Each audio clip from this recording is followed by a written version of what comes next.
मेरे प्यारे साथियों, नमस्कार। AFEIS.com में आपका स्वागत है।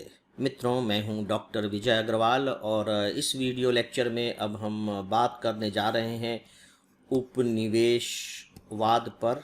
उपनिवेशवाद, जिसे इंग्लिश में कहते हैं कॉलोनियलिज्म।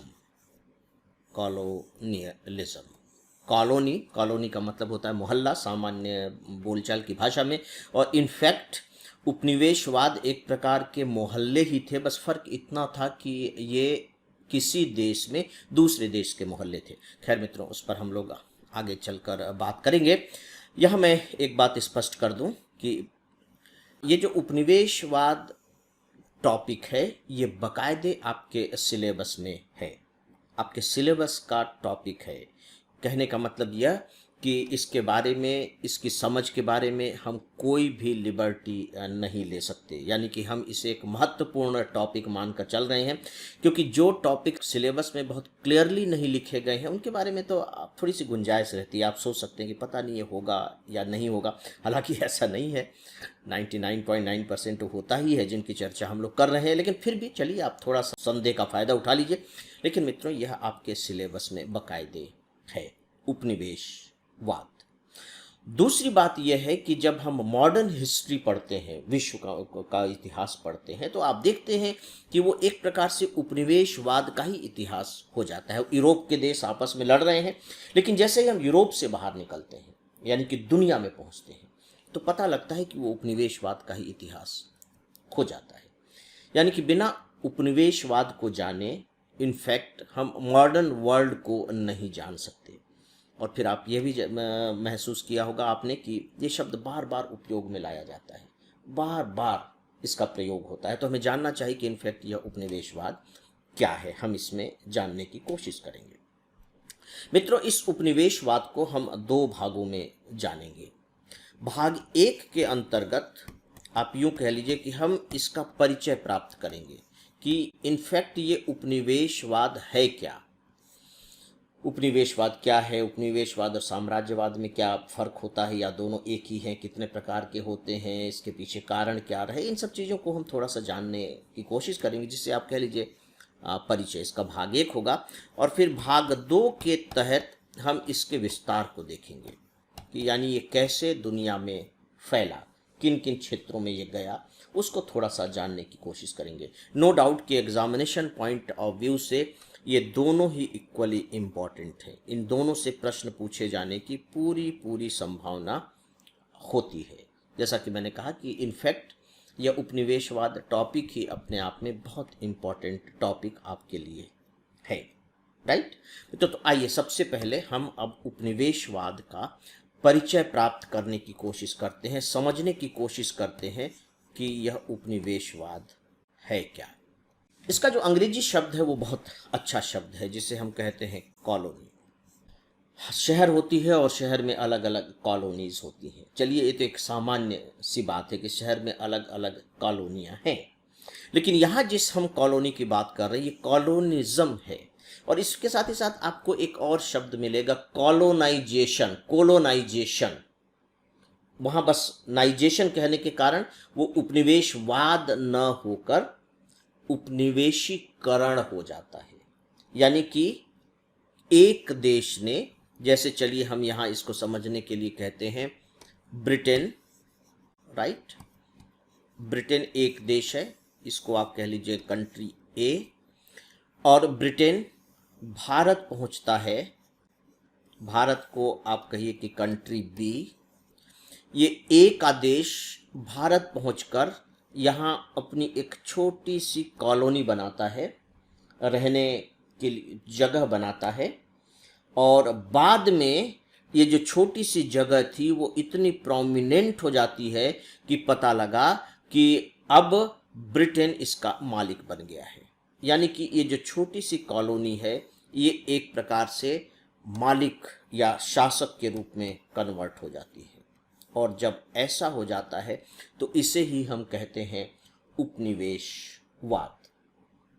अब ये यहाँ जो आए और इनको जो बसने की अनुमति दी गई, इन स्थितियों को समझने के लिए दोस्तों हमें सन 1500 के इतिहास पर जाना पड़ता है, कि सन 1500 के काल में जाना पड़ता है। क्योंकि आज जब हम सोचेंगे तो लगेगा कि भाई हमने उनको बसने की अनुमति क्यों दी। आज तो आप देखिए कि एक नागरिक भी बिना वीज़ा के, पासपोर्ट के नहीं आ सकता, बाकायदे उनकी जांच पड़ताल होती है। ये बात अलग है कि आप अवैध रूप से आ जाएं, अदरवाइज सिस्टम बना हुआ है और आप बाकायदे ट्रैक रखते हैं उन नागरिकों का। उस समय पर हमें जाना होगा 1500 के आसपास की ये स्थितियां नहीं थी। और दूसरी बात ये थी कि जब ये आते थे, जैसे ब्रिटेन के बारे में जब हम बात कर रहे हैं, तो ये कोई शासक बनने नहीं आए थे, ये मूलतः व्यापार करने आते थे।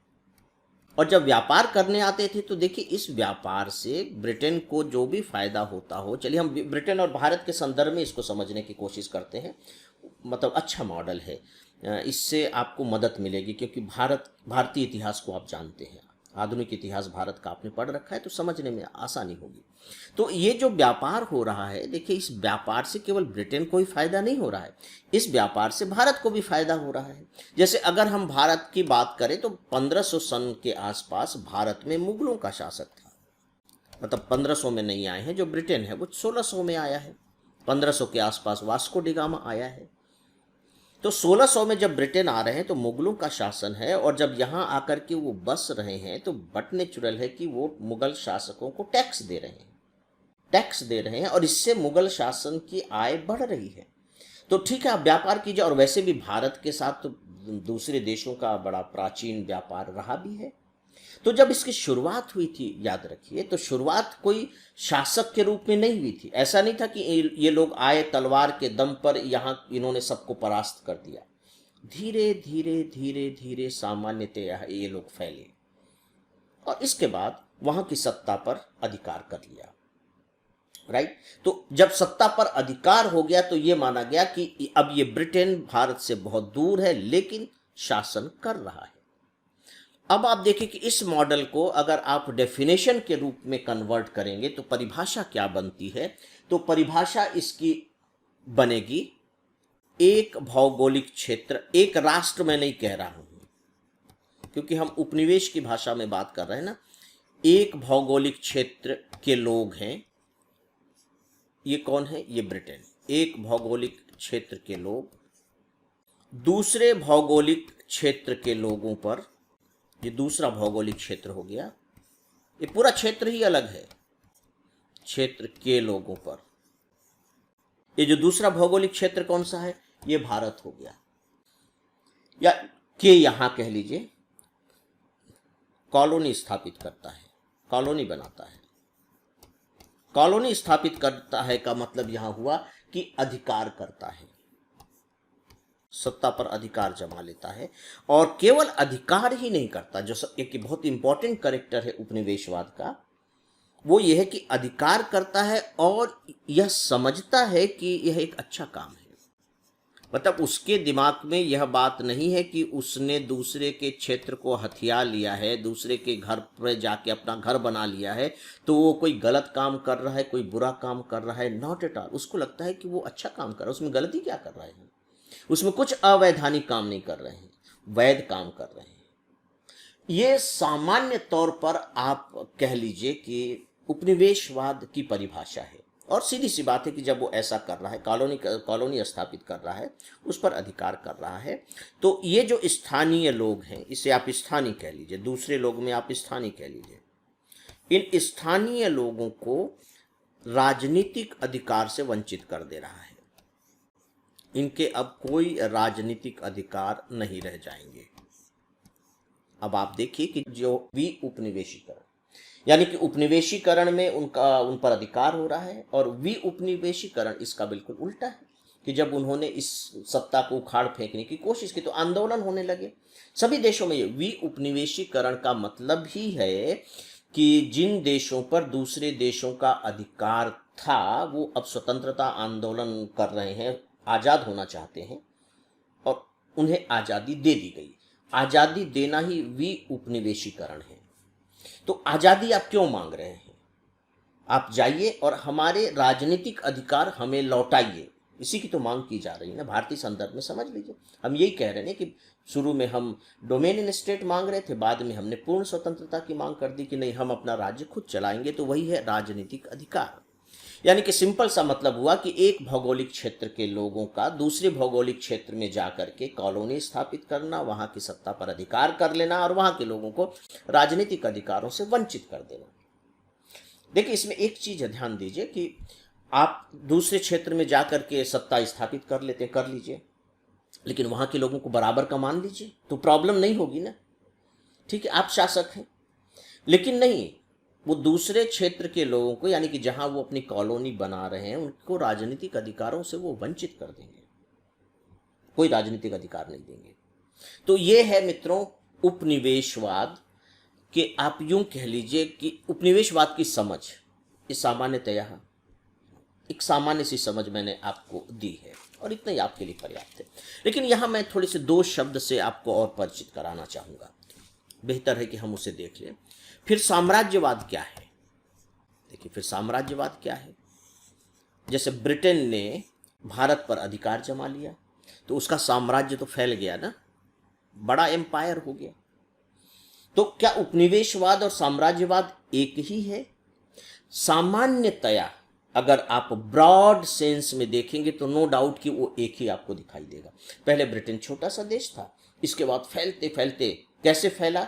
उपनिवेशवाद के माध्यम से। हम देखिए साम्राज्यवाद शब्द का प्रयोग नहीं करते, हालांकि किसी किसी किताब में आपको मिल जाएगा, लेकिन जो इंपीरियलिज्म है वो थोड़ा सा डिफरेंट है। बाद में उपनिवेशवाद के माध्यम से फैलते फैलते एक स्थिति ये आ गई कि वो दुनिया की 20% आबादी पर शासन कर रहा है, 1/4 जमीन पर उसका राज्य है, उसका सूरज कहीं कहीं डूबता ही नहीं है। ब्रिटेन का इतना बड़ा साम्राज्य हो गया। यहाँ पर बस थोड़ा सा फर्क है, उस थोड़े से फर्क को आप देख लीजिए, साम्राज्यवाद और हम देख रहे हैं उपनिवेशवाद। जो एक दो जो मेजर दोनों में अंतर है, साम्राज्यवाद सीधे सीधे सैन्य शक्ति पर आधारित है। आप सेना लेकर के जाते हैं, आप युद्ध करते हैं और दूसरे देश को पराजित कर देते हैं। शुरू में जैसे हिटलर वगैरह को आप देखिए कि वो फैलाए चले जा रहे हैं, जीत रहे हैं, तो सीधे सीधे वो सैन्य शक्ति के दम पर ऐसा कर रहे हैं। उपनिवेशवाद की शुरुआत सैन्य शक्ति के दम पर नहीं हुई है, सैन्य शक्ति का इस्तेमाल तो फिर बाद में किया गया है ना। ये क्रमशः हुआ है, ये क्रमशः हुआ है और इसकी शुरुआत सच पूछिए तो आर्थिक कारणों से हुई है। आप जितने भी देखिए वो आर्थिक कारण आपको दिखाई देंगे। अभी हम आर्थिक कारण आगे चल करके देखेंगे, मतलब जो मूल कारण है वो आर्थिक कारण है, दूसरे कारण फिर तो जुड़ते चले जाते हैं। तो ये धीरे धीरे धीरे धीरे करके उन देशों पर उन लोगों ने अधिकार अपना जमाया और चूंकि वहां की सत्ता पर अधिकार कर लिया, वहां के लिए वो कानून बनाने लगे, वहां का शोषण करने लगे। देखिए, उपनिवेशवाद के साथ एक शब्द जुड़ा हुआ है हमेशा, शोषण। और ये जो शोषण होता है, आपने अक्सर महसूस किया होगा, ये शोषण आर्थिक शोषण की बात करता है। साम्राज्यवाद के साथ शोषण शब्द उस तरह से नहीं जुड़ा हुआ मिलेगा। आप भारत का प्राचीन इतिहास देख लीजिए, भारत का मध्यकालीन इतिहास देख लीजिए। मैं भारत का उदाहरण इसलिए दे रहा हूं कि आपको समझने में आसानी होगी। हमारे यहाँ बहुत बड़े बड़े साम्राज्य रहे, गुप्त साम्राज्य, उससे पहले मौर्य साम्राज्य, मुगल साम्राज्य। तो अब ये जब दूसरे राज्यों को जीत करके अपने में मिला लेते थे तो वहाँ नीतियाँ चाहे जो बनाए, लेकिन आपको आर्थिक शोषण जैसा शब्द वहाँ पढ़ने को नहीं मिलता है। लेकिन उपनिवेशवाद में जब आप पढ़ेंगे, चाहे वो अफ्रीका का पढ़ें, लैटिन अमेरिका का पढ़ें, उत्तरी अमेरिका का पढ़ें, ऑस्ट्रेलिया का पढ़ें, तो आपको ये शोषण शब्द मिलेगा। इसीलिए मैंने कहा कि आर्थिक कारण सबसे प्रमुख था। और क्यों ये आर्थिक कारण प्रमुख हुए उसे अभी हम आगे चल करके देखेंगे। तो सैन्य शक्ति के आधार पर जो विस्तार किया जाता था उसमें शोषण नहीं था। हाँ, ये बात अलग है कि वहाँ के नेचुरल रिसोर्सेज पर आपका अधिकार होगा, वहाँ से आपको टैक्स मिलेगा, आपकी आय बढ़ेगी, वो सारी चीज़ें होंगी, लेकिन वो शोषण जैसी चीज़ नहीं होती है। ये इसका दूसरा बहुत ही महत्वपूर्ण कारण हम दिखाई देता है। तीसरा जो कारण है वो है कि जो साम्राज्यवाद होता है, इस साम्राज्यवाद का जो प्रभाव है वो सीमित होता है, बहुत ज़्यादा प्रभाव नहीं होता।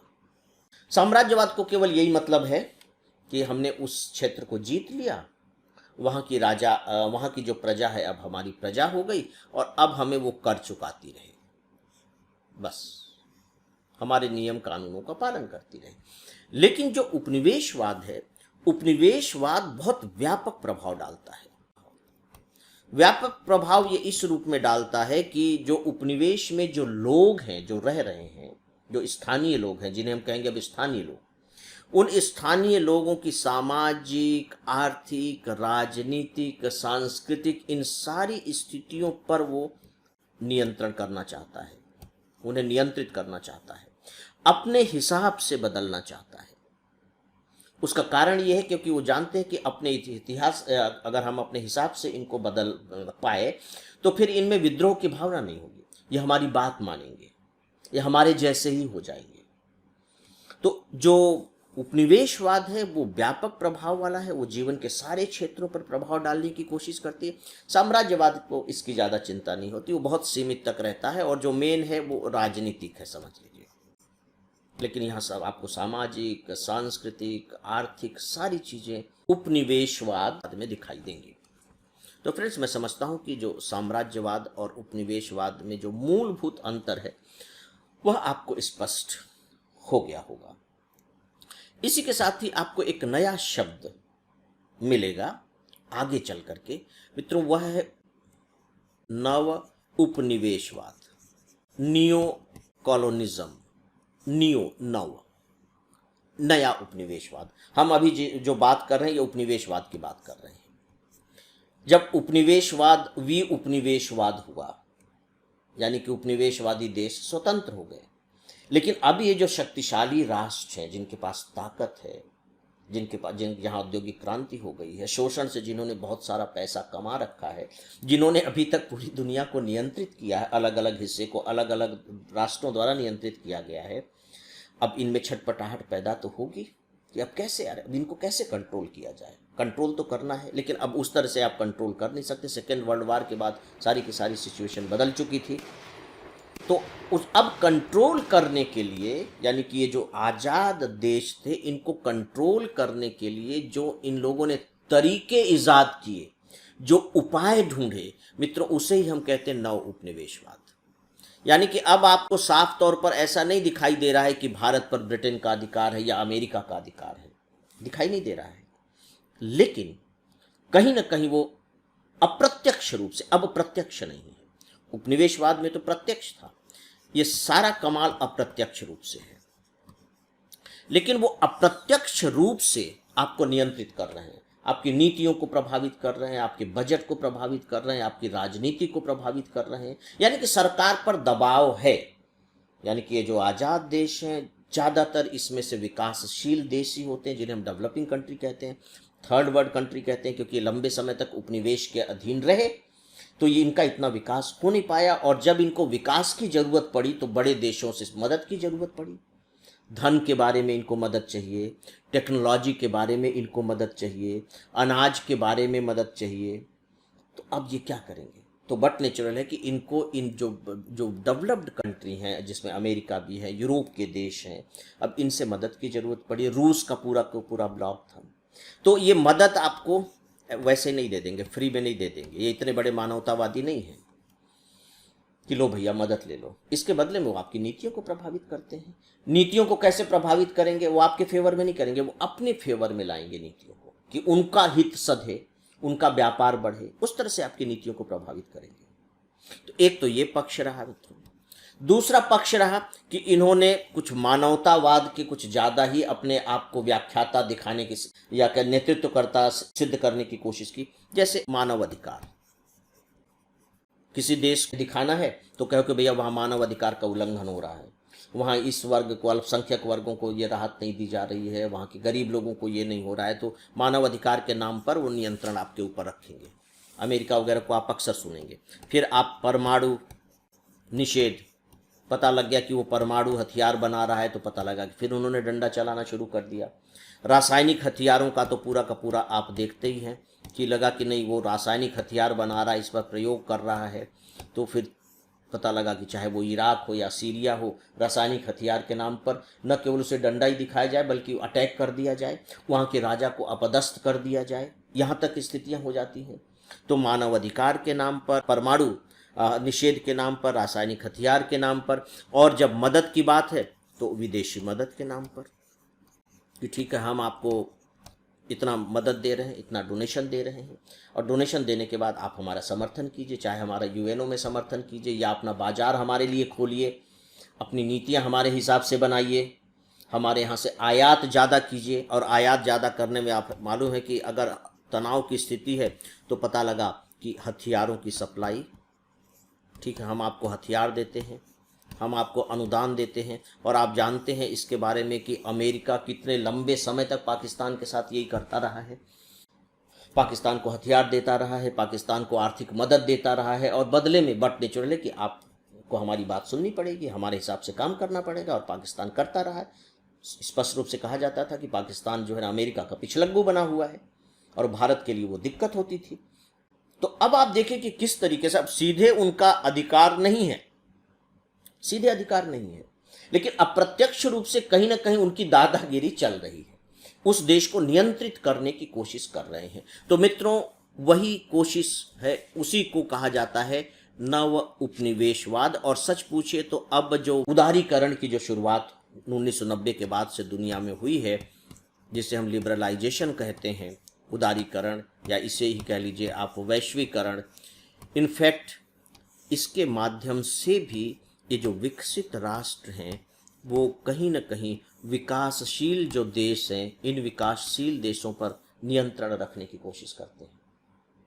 इसके लिए इस्तेमाल करते हैं WTO का, वर्ल्ड ट्रेड ऑर्गेनाइजेशन।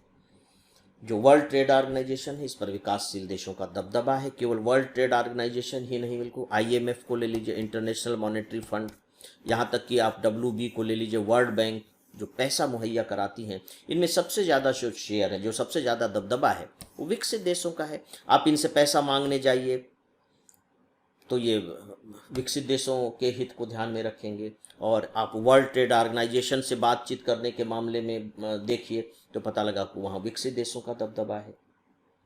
यहाँ तक कि आप UNO में चले जाइए, संयुक्त राष्ट्र संघ में, तो संयुक्त राष्ट्र संघ भी उस तरह से डेमोक्रेटिक नहीं है कि आप कह सके कि नहीं, ये दुनिया को बराबर की दृष्टि से देखता है। नहीं, वहाँ जो शक्तिशाली देश हैं वो अभी भी दबदबा बनाए हुए हैं।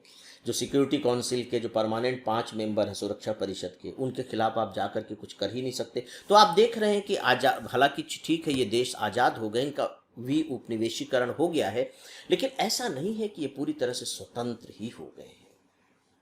अभी भी अप्रत्यक्ष रूप से कहीं न कहीं उनके ऊपर ये जो विकसित राष्ट्र हैं, शक्तिशाली राष्ट्र हैं, इनका प्रभाव है, दबदबा है, और इसे ही हम कहते हैं नव उपनिवेशवाद। मित्रों, ये भी बहुत इंपॉर्टेंट है, आपको मालूम होना चाहिए सिविल सर्विस एग्जामिनेशन की दृष्टि से।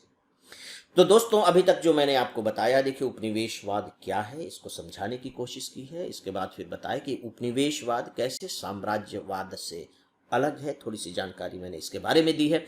फिर ये बताया कि नव उपनिवेशवाद क्या है। ये अप्रत्यक्ष नियंत्रण है वहाँ की अर्थव्यवस्था और राजनीति पर। अब आइए मैं थोड़ी सी इन बातों पर आता हूँ कि उपनिवेशवाद के कारण क्या रहे, थोड़ा सा हम इसे देख लेते हैं। मित्रों, मुझे ये बात कहने की इजाज़त दें कि उपनिवेशवाद के कारणों की जब मैं चर्चा करूँगा तो ये बहुत तेज़ी के साथ करूँगा, क्योंकि भले ही हमने एक जगह पर इनकी चर्चा नहीं की है, लेकिन अलग अलग हम लोग काफ़ी चर्चा करते रहे हैं। ऐसा नहीं है कि ये आपके लिए बिल्कुल एकदम ही नया विषय है। इनफैक्ट आप देखें कि जब हम लोग वाणिज्यवाद की चर्चा कर रहे थे, थोड़ा बहुत जब हम औद्योगिक क्रांति की चर्चा कर रहे थे, तब भी बीच बीच में कहीं न कहीं उपनिवेशवाद आ ही जाता था। और जब नई दुनिया का नक्शा तैयार हो रहा था, क्या होता था, कैसे होता था, क्यों होता था, इनकी चर्चा हम लोग करते रहे हैं। और भारतीय इतिहास में जब मॉडर्न इंडिया में अंग्रेजों के जब भारत आने की बात हुई, जब पुर्तगालियों के भारत आने की बात हुई, तब भी थोड़ी सी चर्चा हम लोगों ने उस समय उपनिवेशवाद के संदर्भ में की है। इसीलिए यहाँ हम इसे बहुत ही संक्षिप्त में देखेंगे, और इसका जो एक्सप्लेनेशन है वो आपके दिमाग में पहले से है। तो आइए मैं थोड़ी सी चर्चा इसके लिए कर देता हूँ। एक घटना जो बार बार आप देख रहे हैं, जो मैंने कहा कि बहुत सी चीज़ों की चर्चा हम कर चुके हैं, वो है 1453। 1453 में जो कॉन्स्टेंटिपोल है, इस पर तुर्कों का अधिकार हो जाता है। हम कई बार इसको पढ़ चुके हैं मित्रों। जब तुर्कियों का अधिकार हो जाता है तो वो इस रास्ते को बंद कर देते हैं। जब इस रास्ते को बंद कर देते हैं तो फिर नए रास्ते की तलाश की ज़रूरत होती है। नया रास्ता चाहिए यूरोप के देशों को, पूर्वी देशों के साथ व्यापार करने के लिए। और इस नए रास्ते की तलाश करने के लिए फिर दुनिया के, खासकर यूरोप के जो देश है, क्योंकि यूरोप से ही रास्ता बंद हुआ था और यूरोप से ही भारत का व्यापार होता था। और उस समय भारत का यूरोप से जो व्यापार होता था उसके केंद्र में हुआ करता था इटली। आप देखिए, इटली भूमध्य सागर के बिल्कुल, उसका जो साउथ है भूमध्य सागर के उससे है, तो इटली के जरिए यूरोप तक चीज़ें पहुंच जाती थी। अब तुर्कियों ने अधिकार करके कॉन्स्टेंटिनोपल को, भूमध्य सागर के रास्ते को रोक दिया। अब नए रास्ते की तलाश में फिर लोग निकले। यहाँ से उपनिवेशवाद की संभावनाएं जन्म लेती हैं। इसके बाद आपने देखा है कि कैसे अलग अलग लोगों ने अलग अलग क्षेत्रों की खोज की है। इसमें आप एक इंटरेस्टिंग फैक्ट पाएंगे कि जितने भी उपनिवेशवादी शुरू के देश हैं, देखिए उपनिवेशवाद 2 चरणों में हुआ है, उसको आगे हम चल करके देखेंगे। तो जो शुरू का चरण का जो उपनिवेशवाद है, उसमें इंटरेस्टिंग फैक्ट आप ये पाएंगे कि जो देश हैं ये सब के सब पश्चिम यूरोप के देश हैं, और वे देश हैं जो समुद्र तटों पर बसे हुए हैं। वहां आपने देखा है ना, उत्तर अटलांटिक महासागर है पूरा का पूरा, और वहां समुद्र के किनारे जितने देश बसे हुए हैं, बट नेचुरल है कि चूंकि अब समुद्र के किनारे हैं तो वहां के नाविक बड़े साहसी होते थे। और बल्कि यहाँ तो जो पुर्तगाल वगैरह स्पेन के जो नाविक होते थे, ये तो अमेरिका तक चले जाते थे, न्यू फाउंडलैंड तक मछली वछली मारने के लिए। आप ज्योग्राफी में न्यू फाउंडलैंड का नाम सुने होंगे, वो मछलियों के लिए वो बड़ा उम्दा क्षेत्र है। तो स्वाभाविक है कि ये साहसिक हो गए थे और इन्हीं लोगों को रास्ता ढूंढना था, और इन लोगों ने जब रास्ता ढूंढा तो इनका अधिकार उन देशों पर होता चला गया। सिंपल सा है। तो आप देखिए कि जितने भी देश हैं, चाहे आप इंग्लैंड का नाम, इंग्लैंड तो द्वीप ही है, इंग्लैंड पढ़ेंगे, आप स्पेन के बारे में जानेंगे, आप हॉलैंड के बारे में जानेंगे, आप पुर्तगाल के बारे में जानेंगे, ये सब के सब आप देखिए कि तटीय राष्ट्र हैं। तो दोस्तों ये लोग फिर निकले समुद्र में नए क्षेत्र की खोज करने के लिए, और आपको मालूम है कि इसमें बार्थोलोमियो डियाज थे जो कैप ऑफ गुड होप में पहुंच गए। वास्को डिगामा के बारे में आप जानते ही हैं, वास्को डिगामा पुर्तगाल का था, वो भारत पहुंच गया 1498 में। कोलंबस था, स्पेन का रहने वाला था, वो 1492 में अमेरिका पहुंच गया और वहां के लोगों को देख करके वो इंडीज कहता है, रेड इंडीज कहता है। इसके बाद मैगलान जो पुर्तगाली था, वो फिलीपींस पहुंच गया, दक्षिण पूर्वी एशिया में पहुंच गया। विलियम ड्रेक जो ब्रिटेन का था, उसने विश्व के चारों ओर भ्रमण करके दुनिया के लोगों को ये बता दिया कि भैया आप दुनिया में कहीं भी पहुंच सकते हैं। उसका नाम था विलियम ड्रेक। जॉन कबोट जो थे तो इटालियन, लेकिन ब्रिटेन के अभियान के जरिए कनाडा पहुंच गए। कार्टियर जो फ्रांस का था, उसने लॉरेंस की खोज कर ली। ये जो मैंने आपको नाम बताए हैं तो सिर्फ ये बताने के लिए कि देखिए जितने भी हैं ये बेसिकली समुद्र तटीय राष्ट्र हैं, समुद्र तटीय राष्ट्र। दूसरी बात आप इनमें एक चीज देख रहे हैं कि ये सब के सब लगभग 1500 के आसपास निकलते हैं और खोज करते हैं। 1500 के आसपास, 1500, 1510, 1520 इसके आसपास ये पीरियड है। और इसके बाद तीसरी जो चीज है कि ये कहाँ कहाँ जाते हैं सब यूरोप के। तो यूरोप तो खत्म हो गया, ये तो यूरोप में रही रहे, तो यूरोप में क्या उपनिवेश बनाएंगे।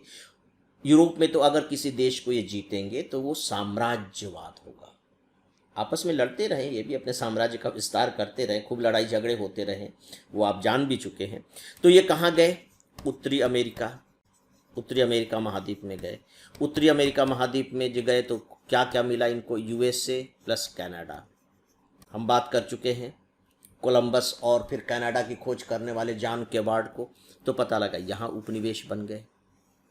इसके बाद फिर ये कहाँ गए, लैटिन अमेरिका, दक्षिण अमेरिका महाद्वीप कह लीजिए, इसको आप दक्षिण अमेरिका महाद्वीप कहते हैं।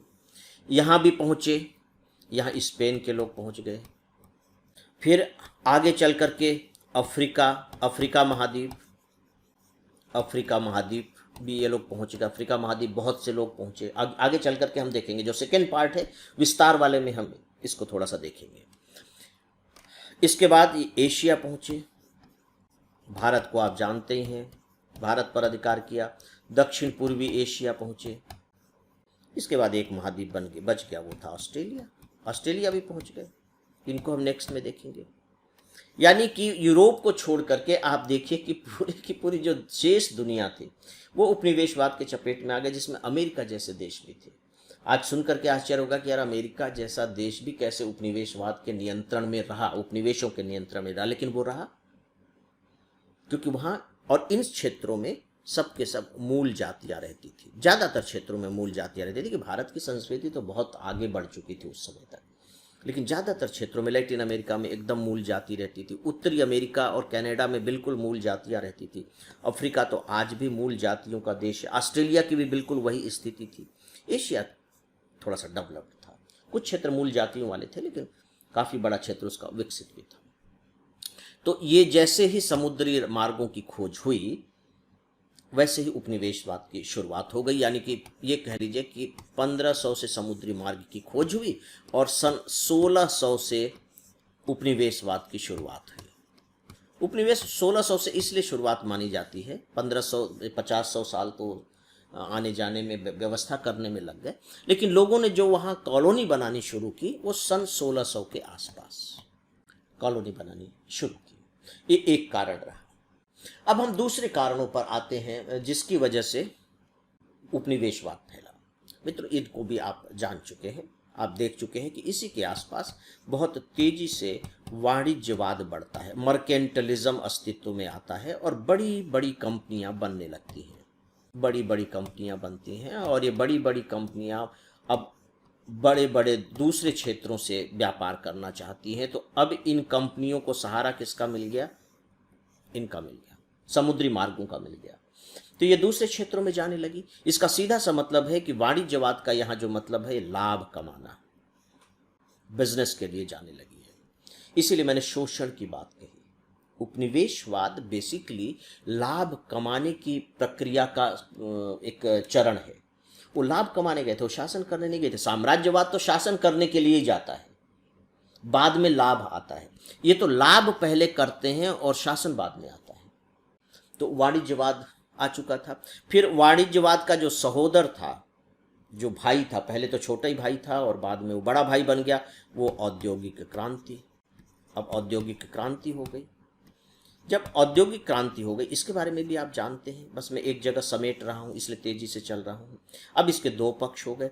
एक है कि इनको कच्चा माल चाहिए अपने मशीनों का पेट भरने के लिए, और दूसरा ये है कि मशीनों ने जो चीज़ बना दी है उसके लिए, उसकी खपत के लिए बाजार चाहिए। अब क्या करें? अपने यहाँ तो न तो उनके पास कच्चा माल है और न उतनी चीज़ें बेच सकते हैं। तो अब इसकी खोज में भी ये निकले और यहाँ इनके पास सपोर्ट था ही। अब देखिए, सीधी सी बात है कि अगर ये समुद्री मार्ग नहीं खोजे गए होते तो उपनिवेशवाद भी नहीं हुआ होता। या थोड़ा सा आप पीछे चले जाइए कि अगर 1453 में तुर्कों ने कॉन्स्टेंटिनोपल पर अधिकार नहीं किया होता और ये मार्ग खुला रहा होता, तब भी उपनिवेशवाद अस्तित्व में नहीं आता, व्यापार चलता रहता। इसने मतलब दरवाजा खोल दिया, जैसे कि किले का दरवाजा खोल दे तो फिर उस किले को सेना फतह कर लेगी। तो अगर दरवाजा टूट गया तो इनफैक्ट वही हुआ। तो दोस्तों, इसके चक्कर में भी निवेशवाद की स्थापना, ये कारण है, मतलब उसके रीज़न है।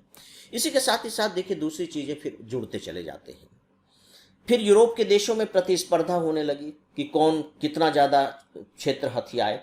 तो जब क्षेत्र हथियाने की बात आई तो सच पूछे तो वो कहीं ना कहीं अपनी शक्ति को बढ़ाना भी हो गया कि यार हमको अपनी शक्ति को भी बढ़ाना है, शक्ति बढ़ानी है। जितने बड़े क्षेत्र में हमारा अधिकार होगा, हमारी शक्ति उतनी बढ़ेगी, हमारी प्रतिष्ठा उतनी बढ़ेगी। ये भी एक हो गया। इसके साथ ही साथ देखिए, इस समय तक जो चर्च था वो काफ़ी शक्तिशाली तो था ही, हालांकि कमज़ोर पड़ने लगा था। तो ये जो चर्च था, इसने भी एक तरीका अपनाया कि हमें इस अपने धर्म का प्रचार प्रसार करना है, ईसाई धर्म का प्रचार प्रसार करना है। राजा का इन्होंने सपोर्ट लिया, और जहाँ राजा ने सपोर्ट नहीं भी किया तो वहाँ कम से कम उनको रोका नहीं कि वहाँ तुम धर्म का प्रचार करने नहीं जाओगे।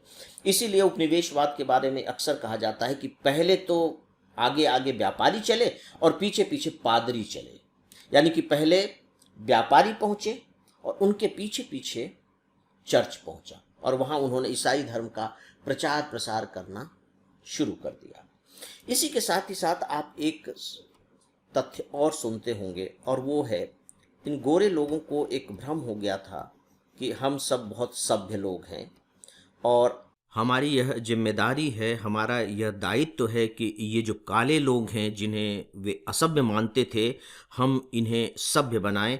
और इसे वाइट मैन्स बर्डन कहा जाता था, वाइट मैन्स बर्डन।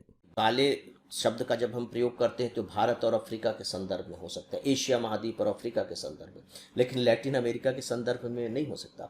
तो वहाँ लैटिन अमेरिका में वो कहते थे इन असभ्य लोगों को, क्योंकि लैटिन अमेरिका में उस समय बिल्कुल मूल जातियाँ रहती थी, माया सभ्यता के लोग, एस्टेक सभ्यता के लोग, इंका सभ्यता के लोग, बिल्कुल खेती बाड़ी कर रहे हैं, जंगलों में कर रह रहे हैं, मस्त हैं बस। तो उनको ये सब असभ्य समझते थे। तो इनको हमें सभ्य बनाना है। मतलब आश्चर्य करेंगे कि लैटिन अमेरिका देश के लोग तो इतने सीधे साधे थे, इतने सीधे साधे थे कि उनको कोई मतलब नहीं था सोना चांदी वगैरह से। और ये जब यूरोप के लोग जब गए वहाँ, स्पेन वगैरह के लोग, तो पता लगा कि ये सोना चांदी ले लेते थे और इनके बदले में वो उन्हें ग्लास, कांच के मन के वन के माला वाला दे देते थे। तो ये अपना सोना उनको दे देते थे और इन मन के इनको बहुत प्रभावित करते थे। यार कितना चमक रहा है, कितना हल्का है, कितना खूबसूरत है। इतने सरल और सहज लोग थे। मतलब सोच लीजिए कि कांच के मालाओं के बदले में, मनकों के बदले में, जिनकी कोई कीमत नहीं है, अपनी सबसे कीमती चीज सोना उनको दे दे रहे। इतने सीधे साधे लोग थे।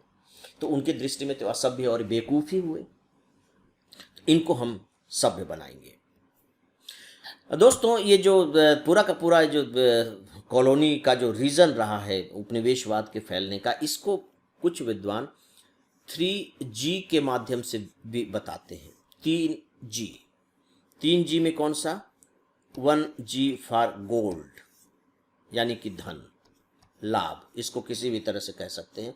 और वैसे भी ये उस समय था कि उत्तरी अमेरिका और लैटिन अमेरिकी देशों में, तो मैक्सिको वगैरह में, तो जैसे कि ब्राज़ील में सोना भरा पड़ा है। एक फिल्म भी आई थी गोल्ड रश, ये फिल्म थी चार्ली चैपलिन ने बनाई थी, गोल्ड रश।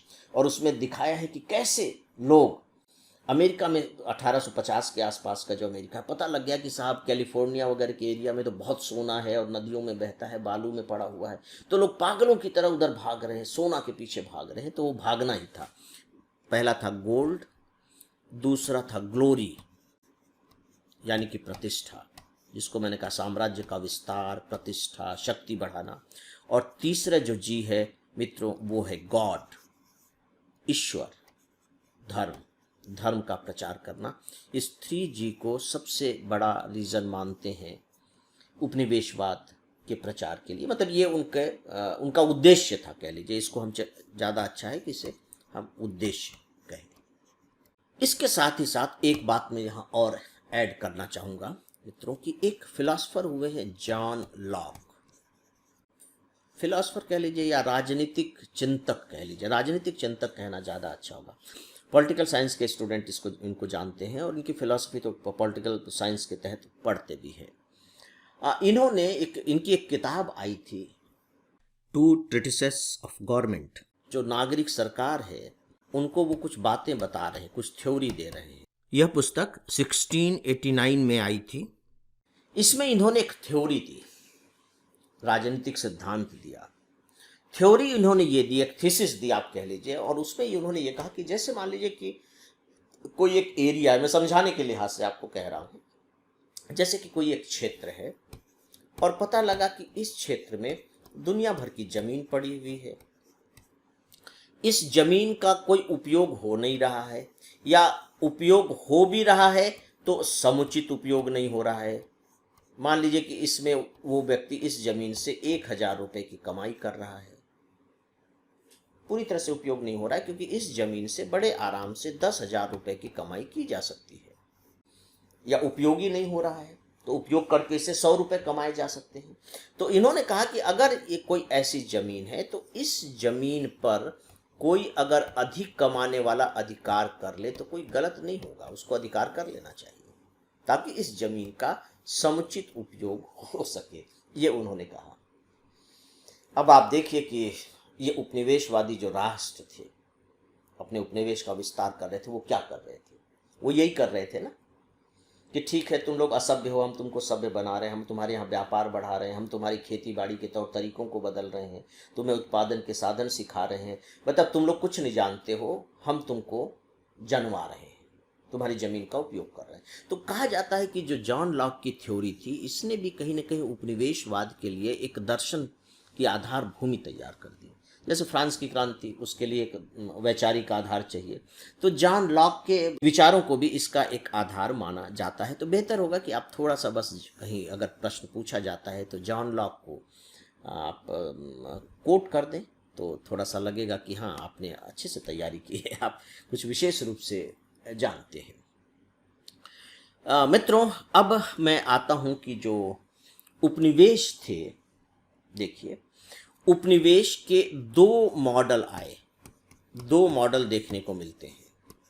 किस मतलब उपनिवेश के स्वरूप क्या थे, है ना? मॉडल का मतलब है स्वरूप, और ये भी बहुत सिंपल सा है।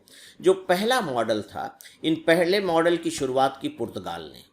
इसमें ये मॉडल ये इस तरह का था, जैसे मान लीजिए कि पुर्तगाल भारत आया, ठीक आया। भारत आने के बाद इसने भारत के एक एरिया में अपनी फैक्ट्री खोली, जिसको हम फैक्ट्री भी कहते हैं। इसको चारों तरफ से घेर लिया। यहाँ अब पुर्तगाली रह रहे हैं, ये मतलब पुर्तगाली बस्ती हो गई। कॉलोनी का मतलब ही यही है, शुरुआत तो इसी से हुई थी। ये पुर्तगालियों की बस्ती हो गई, पुर्तगाली बस्ती। अब होगा ये कि अब इनका काम तो व्यापार करना है। अब होगा ये कि जो भारत के लोग हैं, भारत के लोग यहाँ आएंगे अपना सामान लेकर के और बेचेंगे, और इनसे मुद्रा लेकर के चले जाएंगे। यानी कि जो सामान बेचने वाले लोग हैं अब इनकी बस्तियों में आ रहे हैं और अपना अपना सामान बेच रहे हैं, और ये जो पुर्तगाली हैं फिर जहाज के जरिए अपने देश को ये भिजवा दे रहे हैं कच्चा, और जो इनको ये बेच सकते हैं वो यहाँ से लेकर के आ रहे हैं, और इस तरह से व्यापार चल रहा है। यानी कि ये जो केंद्र है, ये व्यापार का केंद्र बन गया, इनकी जो बस्ती है। और इसमें अब जो इम्पोर्टेंट पॉइंट है वो ये है कि अब इन पुर्तगालियों को इन भारतीयों पर नियंत्रण करने से कोई लेना देना नहीं है, अब इन पर नियंत्रण नहीं करेंगे। शुरुआत लगभग इसी से हुई थी, लेकिन हुआ क्या, शुरुआत में तो हो गया। इसके बाद सेकेंड मॉडल अस्तित्व में आया। सेकेंड मॉडल, इस सेकेंड मॉडल क्या था? अब जो भारत यहाँ जो इनको चीजें दे रहा है, देखिए अब इनको दूसरी बहुत सी चीजें चाहिए, यहाँ की बहुमूल्य चीजें चाहिए, सोना चांदी चाहिए मान लीजिए। अब भारत तो सोना चांदी इनको दे नहीं रहा है, इनको तो मसाले दे रहा है और बदले में सोना चांदी इनसे ले रहा है। और भी इनको दूसरी चीजें सस्ती कीमत पर चाहिए, लेकिन सस्ती कीमत पर ये चीजें बेचने को तैयार नहीं है।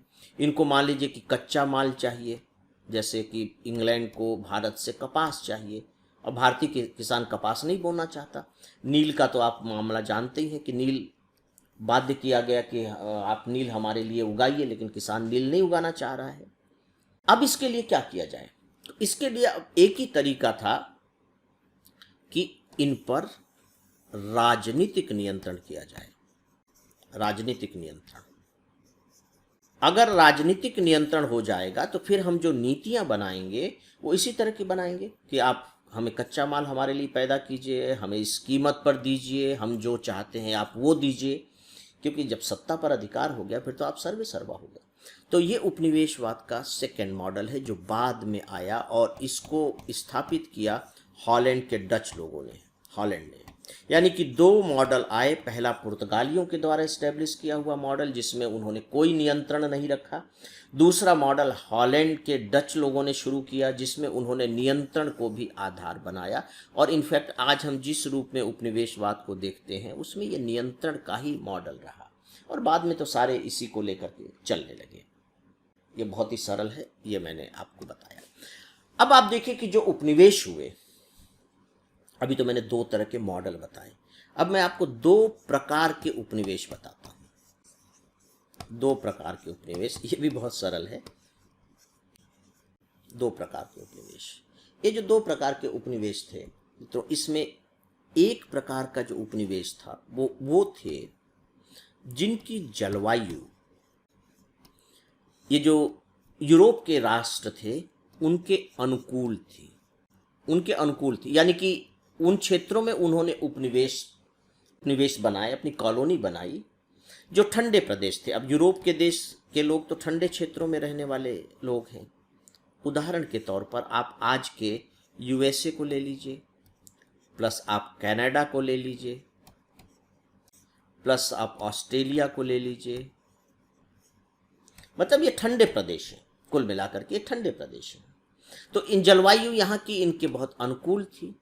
तो यहाँ इन लोगों ने किया क्या, थोड़ा सा दोनों में फर्क है। जो दूसरे प्रकार के देखिए जो यहाँ अब हम ले रहे हैं, उसमें ये जो जलवायु है, ये जलवायु इनके प्रतिकूल है।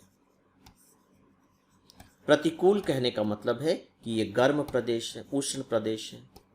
इसमें बट नेचुरल है कि इनको मिलेंगे एशिया के कुछ देश, प्लस मूलतः अफ्रीका, इसी में भारत भी है।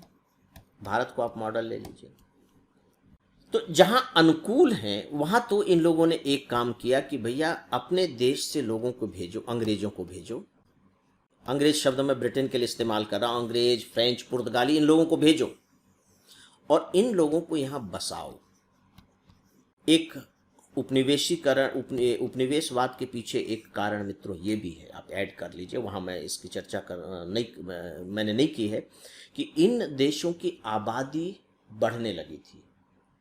जो यूरोप के देश थे, आप पाएंगे कि उस दौर में वहाँ आबादी काफ़ी होने लगी थी, बढ़ने लगी थी। तो अपनी इस आबादी को भी सेटल्ड करना था, कहीं ना कहीं बसाना था। तो इन्होंने उपनिवेशों में बसाने शुरू किए कि भाई अपनी आबादी को वहाँ भेजो, ताकि हमारे देश में अपनी ही ज़मीन पर आबादी का दबाव ज़्यादा न रहे। तो ऐसे में ये उन क्षेत्रों में भेजते थे जो जलवायु में इनके अनुकूल हो, यहाँ भेजना शुरू किया इन्होंने। तो जब जलवायु अनुकूल थी तो वहाँ बट नेचुरल है कि जब ये इस तरह के देश जब आज़ाद भी हो गए, तो अब देखिए कि 100 2 साल से अंग्रेज मान लीजिए रह रहे हैं यहाँ, फ्रेंच रह रहे हैं, स्पेनिश रह रहे हैं। तो 2 साल 3 साल से 600 1600 से शुरू हुआ है और 300 साल तक चला है। आप समझिए 250-300 साल तक। तो 250-300 साल तक अगर वो वहाँ रह रहे हैं तो अब तो वो वहीं के हो गए ना, वापस तो नहीं आएंगे। तो पता लगा कि यहाँ अभी भी उपनिवेशवादी राष्ट्र के जो लोग हैं उनकी जनसंख्या काफ़ी है। और ये बात अलग है कि यहाँ से घुल मिल गए, अब ये अपने को भी वहीं समझते हैं, लेकिन कहीं ना कहीं दिमाग में तो रहता है लेकिन मूल तो हमारा वो है। अब यहाँ का जो एडमिनिस्ट्रेशन है आप देखिए कि किनके हाथ में होगा, पूरी तरह से इनके हाथ में होगा, क्योंकि इनके अपने ही लोग हैं। अब इसके ठीक विपरीत आप भारत को यहाँ ले लीजिए, सेकेंड वाले पार्ट को, सेकेंड प्रकार के उपनिवेश भारत है। अब इन गर्म प्रदेशों में अंग्रेज आकर के नहीं रह सकते। परिणाम क्या हुआ आप देखिए कि अंग्रेज भारत में आकर के बसे नहीं हैं। जो भी थे वो थोड़े से समय के लिए आकर के रहे, और जैसे ही देश आज़ाद हुआ सारे के सारे अंग्रेज चले गए। भारत में अंग्रेज नहीं है। इक्के दुक्के की बात अलग है, क्योंकि यहाँ की जलवायु उनके अनुकूल नहीं थी, वो प्रतिकूल थी। इस जलवायु को वो रैलिश ही नहीं कर सकते थे। तो अब इंग्लैंड से बहुत सारे लोग यहाँ आएंगे भी नहीं, नौकरी करने के लिए आना नहीं चाहेंगे। तो ऐसी स्थिति में क्या है कि उनको प्रशासन के लिए, सेना के लिए किनकी ज़रूरत पड़ी? भारतीयों की ज़रूरत पड़ी। तो यहाँ स्थिति थोड़ी सी अलग रही, यहाँ स्थिति अलग रही। तो दोस्तों ये 2 प्रकार के उनके उपनिवेश रहे, और देखिए कि केवल जलवायु के कारण किस तरीके से जब वो उपनिवेशों का जो उपनिवेशीकरण हुआ, डीकॉलोनाइजेशन हुआ, तब उनका स्वरूप काफ़ी बदल चुका था। ठीक है, सांस्कृतिक प्रभाव तो पड़ा ही, भारत पर भी सांस्कृतिक प्रभाव पड़ा। आप देखते हैं उपनिवेश तो सांस्कृतिक प्रभाव डालता ही है ना। अंग्रेजी भाषा आ गई, पहनावे बदल गए, खान पान, मान्यताएं, ढेर सारी जो चीज़ें हैं हमारी, वो अंग्रेजों की देन है, अंग्रेजों का प्रभाव है। लेकिन अंग्रेज नहीं है, यहाँ वो बने रहे। आज भी अगर आप अमेरिका वगैरह में जाएंगे तो आपको ऐसे नाम मिलेंगे जो ब्रिटिशर्स के नाम पर हैं। मतलब ब्रिटेन में भी वो नाम मिलेंगे, और जब ब्रिटेन के लोग अमेरिका जा कर के रहने लगे तो उनको अपने देश की याद आती थी। तो अब क्या करें? तो उन्होंने अमेरिका के बहुत से क्षेत्रों के नाम, बस्तियों के नाम वही रख दिए जो ब्रिटेन के हुआ करते थे, ब्रिटेन में हुआ करते थे। आपको अमेरिका में भी ऑक्सफोर्ड मिल जाएगा, ब्रिटेन में भी ऑक्सफोर्ड है, उसका कारण है कि वो लोग महसूस कर सके कि नहीं, हम अपने ही देश में हैं। तो मित्रों, ये दो प्रकार के उपनिवेश के मॉडल हैं, ये मैंने आपके सामने रखा और मैं समझता हूँ कि ये चीज़ें अब काफ़ी आपको स्पष्ट हो गई होंगी। अब मैं आपको थोड़ा सा जो है चरण बता देता हूँ, 2 चरण। ये जो उपनिवेश है, उपनिवेश ऐसा नहीं कि सब एक ही साथ हो गया सारे के सारे, इसके 2 अलग अलग चरण हैं। तो उपनिवेश के 2 चरण, इन 2 चरणों में उपनिवेश की प्रक्रिया पूरी हुई है। ये भी बहुत ही सरल है, लेकिन आपको मालूम होना चाहिए कि कभी कभी क्वेश्चंस होते बहुत सरल हैं, लेकिन चूंकि हम बिल्कुल उसके बारे में जानते ही नहीं तो फिर अटक जाते हैं। जो पहला चरण हुआ, तो हम खोज से ही उसकी शुरुआत कर देते हैं, 1500 ऑनवर्ड, ये खोज के साथ ही। अब देखिए कि इसमें कौन कौन से देश, वो समुद्र तटीय देश थे। आपको स्पेन मिलेगा, आपको पुर्तगाल मिलेगा, आपको हॉलैंड मिलेगा, आपको फ्रांस मिलेगा, फ्रांस भी समुद्र तटीय देश है, ब्रिटेन तो मिलेगा ही मिलेगा। इन्होंने अपने उपनिवेश स्थापित किए। ये सब समुद्र तटीय देश हैं और इन्होंने रास्तों की खोज की थी।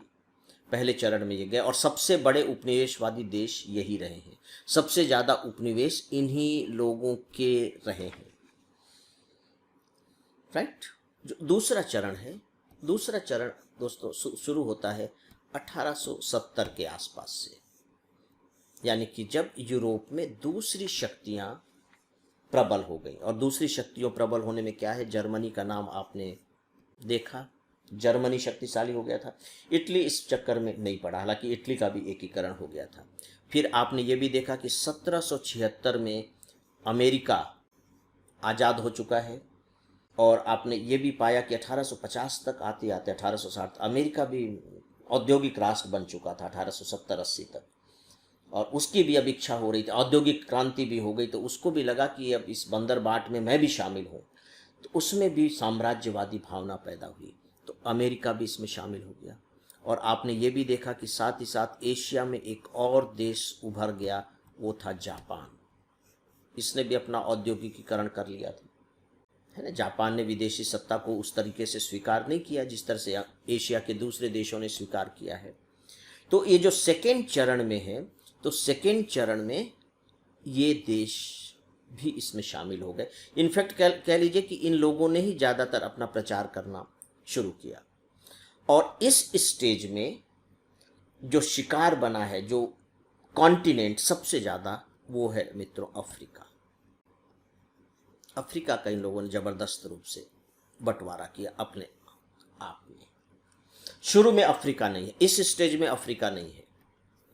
फर्स्ट स्टेज में आप देखते हैं उत्तरी अमेरिका महाद्वीप, दक्षिण अमेरिका महाद्वीप, एशिया और ऑस्ट्रेलिया, ये सबसे प्रमुख है। सेकेंड स्टेज में अफ्रीका आता है। तो बस ये थोड़ा सा मैंने आपको एक विभाजन जैसा बताने की कोशिश की है, ताकि आपके दिमाग में स्पष्टता बनी रहे। क्योंकि आपका दिमाग जितना ज़्यादा तथ्यों के बारे में स्पष्ट होगा, आपकी जो एनालिटिकल पावर है वो उतनी ज़्यादा मजबूत होगी, स्पष्ट होगी, गहरी भी होगी, और सबसे बड़ी बात है कि विरोधाभास से बचेगी।